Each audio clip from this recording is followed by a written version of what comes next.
એક તરફ બગદાણામાં કોળી સમાજના આગેવાન પર હુમલાની ઘટનાએ ગુજરાતભરમાં ચર્ચા જગાવી છે ને ગઈકાલે વીર માંધાતા પ્રાગટ્ય મહોત્સવની ગોંડલમાં ઉજવણી કરવામાં આવી હતી, જેમાં મંત્રી પરસોત્તમ સોલંકી તેમના પુત્ર દિવ્યેશ સોલંકી સાથે જ ગોંડલના પૂર્વ ધારાસભ્ય જયરાજસિંહ જાડેજાના પુત્ર ગણેશ જાડેજા છે તે એક સાથે જોવા મળ્યા હતા। આ દરમિયાન મંત્રી પરસોત્તમ સોલંકીએ એક મોટું એલાન કર્યું છે અને શું વાત કહી છે તેમણે સમાજને વિગતે વાત કરીએ। વૈષ્ણવજન તો તેને કહીએ જે પીડ પરાઈ જાનાને રે। નમસ્કાર દર્શક મિત્રો, નવજીવન ન્યૂઝમાં આપનું સ્વાગત છે। હું છું ફૈઝાન। કોળી સમાજના આગેવાન પર હુમલાની ઘટનાના ગુજરાતભરમાં પડઘા પડ્યા છે। કોળી સમાજના લોકો લડી લેવાના મૂડમાં પણ દેખાઈ રહ્યા છે।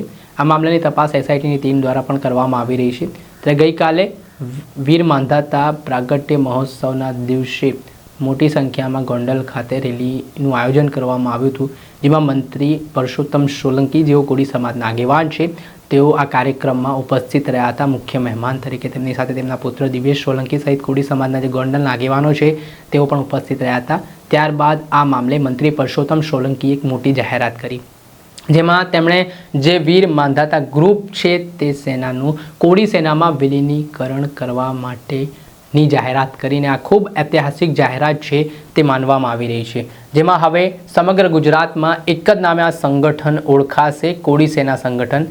ગોંડલના રાજમાર્ગો પર માંધાતા દેવ, દાદા વેલનાથ અને વીર તાનાજીના રથો સાથે વિશાળ રેલી છે તે કાઢવામાં આવી, જેમાં હજારોની સંખ્યામાં યુવાનો બાઇકો સાથે જોડાયા હતા અને જયઘોષ સાથે ગોંડલની જે ધરતી છે તે ગુંજી ઉઠી હતી। ત્યારે સામાજિક શૈક્ષણિક જાગૃતિ સંગઠનને મજબૂત કરવા પર ભાર મૂકવામાં આવ્યો છે ને આ કાર્યક્રમમાં જે મંત્રી પરસોત્તમ સોલંકી, તેમના પુત્ર દિવ્યેશ સોલંકી અને પૂર્વ ધારાસભ્ય જયરાજસિંહ જાડેજાના પુત્ર ગણેશ જાડેજા ઉપસ્થિત રહ્યા હતા। ત્યારે આ ખૂબ મહત્ત્વની જાહેરાત માનવામાં આવી રહી છે। બીજી તરફ બગદાણાની ઘટનાના પડઘા, ત્યારે અનેક અલગ ચર્ચાઓ પણ આ ઘટનાના સંદર્ભમાં વેગવાન બની છે। એક જ નામ રાખી અને એ છે કોળી સેના અને એમાં માંધાતાનું આમાંથી જે નામ છે એમને લોકો બધા ભેગા થઈ અને કાઢીએ અને કોળી સેના એક કરીએ એવી તમને બધાને મારા તરફથી નમ્ર કરી એ પ્રમાણે કોળી સેના અને માંધાતા આમાં કોઈ ફરક।